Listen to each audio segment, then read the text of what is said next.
ക്രിക്കി മലയാളം 2.0യുടെ ഏറ്റവും പുതിയ വീഡിയോയിലേക്ക് ഏവർക്കും സ്വാഗതം. ഇന്ത്യയുടെ മൂന്നാം ICC ചാമ്പ്യൻസ് ട്രോഫി കിരീട നേട്ടത്തോടുകൂടെ ഇത്തവണത്തെ ചാമ്പ്യൻസ് ട്രോഫിക്ക് തിരശ്ശീല വീണിരിക്കുകയാണല്ലോ. ത്രില്ലിംഗ് ഫൈനൽ മത്സരത്തിൽ ന്യൂസിലാൻഡിനെ 4 വിക്കറ്റിന് മറികടന്നുകൊണ്ടാണ് team India വിജയക്കൊടി പാറിച്ചത്.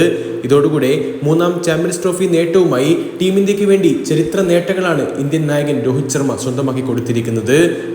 ന്യൂസിലാൻഡുമായിട്ടുള്ള ICC champions trophy final മത്സരത്തിൽ ചരിത്ര നേട്ടങ്ങളാണ് ഇന്ത്യൻ നായകൻ രോഹിത് ശർമ്മയെ തേടിയെത്തിയിരിക്കുന്നത്. ഈ ഒരു മത്സരത്തിൽ 50+ സ്കോർ നേടിക്കൊണ്ട് പൊളിച്ചെടുക്കുന്ന ബാറ്റിംഗ് പ്രകടനമാണല്ലോ ഇന്ത്യൻ നായകൻ രോഹിത് ശർമ്മ നടത്തിയിട്ടുണ്ടായിരുന്നത്. മാത്രവുമല്ല, ഈ ഒരു മത്സരത്തിലെ പ്ലെയർ ഓഫ് ദി മാച്ച് പുരസ്കാരവും ഹിറ്റ്മാൻ തന്നെയാണല്ലോ സ്വന്തമാക്കിയിട്ടുള്ളതും. ഏതായാലും ICCയുടെ വൈറ്റ് ബോൾ ടൂർണമെന്റുകളുടെ ഫൈനലിൽ 50+ സ്കോർ ചെയ്യുന്ന മൂന്നാമത്തെ മാത്രം ഇന്ത്യൻ നായകനായി രോഹിത് ശർമ്മ മാറിയിരിക്കുകയാണ്.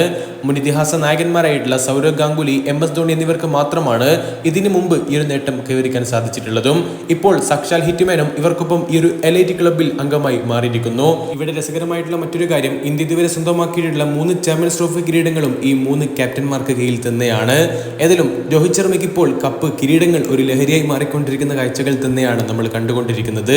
ആസ് എ ക്യാപ്റ്റൻ 5 IPL കിരീടങ്ങൾ, 2 ചാമ്പ്യൻസ് ലീഗ് T20 കിരീടങ്ങൾ, 2 ഏഷ്യ കപ്പ് കിരീടങ്ങൾ, ഇപ്പോൾ ഇതാ ഒരു ചാമ്പ്യൻസ് ട്രോഫി കിരീടം, അതുപോലെ തന്നെ ഒരു T20 വേൾഡ് കപ്പ് കിരീടം. ആസ് എ ക്യാപ്റ്റൻ ഹിറ്റ്മാൻ വേറെ ലെവലാണെന്നേ അത് സമ്മതിച്ചു കൊടുത്തേ മതിയാവുകയുള്ളൂ. നിങ്ങൾ ഈ വീഡിയോയുടെ തമ്പനിയിൽ കണ്ടതുപോലെ തന്നെ കിരീട നേട്ടം കൊണ്ട് മാത്രമല്ല മറ്റു ഒരുപാട് കാരണങ്ങൾ കൊണ്ടും തീർച്ചയായിട്ടും ഇന്ത്യൻ ടീമിന്റെ ഈ ഒരു കിരീട നേട്ടം ആരാധകർക്ക് ആഘോഷിക്കാൻ വക നൽകുന്ന ഒരുപാട് വാർത്തകൾ കൊണ്ട് സമ്പന്നമാണ്. ഇന്ത്യൻ നായകൻ രോഹിത് ശർമ്മ ODI ഫോർമാറ്റിൽ നിന്നും വിരമിക്കൽ പ്രഖ്യാപിക്കുന്നില്ല. അതുപോലെ തന്നെ കിങ് വിരാട് കോഹ്ലി, രവീന്ദ്ര ജഡേജ എന്നിവരൊക്കെ തന്നെ ഇതുവരെ ODI ഫോർമാറ്റിൽ നിന്നും വിരമിക്കൽ പ്രഖ്യാപനങ്ങൾ നടത്തിയിട്ടില്ല. ഇനിയും അവരുടെ ലെഗസി മാച്ചുകൾ, മത്സരങ്ങൾ, അവരുടെ ആഘോഷങ്ങൾ, വിജയങ്ങൾ നമുക്ക് കാണാൻ സാധിച്ചേക്കും. മാത്രവുമല്ല, ഈ ഒരു ടൂർണമെന്റിലുടനീളം ശ്രേയസ് അയ്യർ, KL രാഹുൽ, വരുൺ ചക്രവർത്തി, ഹാർദിക് പാണ്ഡ്യ ഒക്കെ നടത്തിയിട്ടുള്ള പ്രകടനങ്ങളുണ്ട്. അത് നമ്മൾ കാണാതെ പോകരുത്.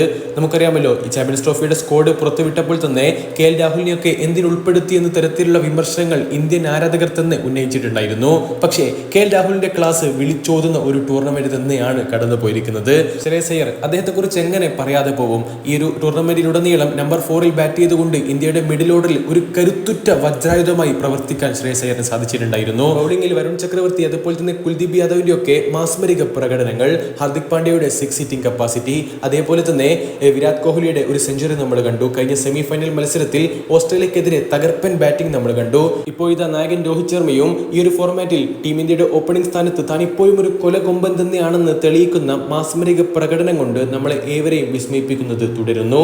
നിങ്ങളുടെ അഭിപ്രായങ്ങൾ തീർച്ചയായിട്ടും കമന്റ് ബോക്സിൽ രേഖപ്പെടുത്തുക. അടുത്തൊരു വീഡിയോ വീണ്ടും കാണാം. അതുവരേക്കും ചെറിയൊരു ഗുഡ് ബൈ.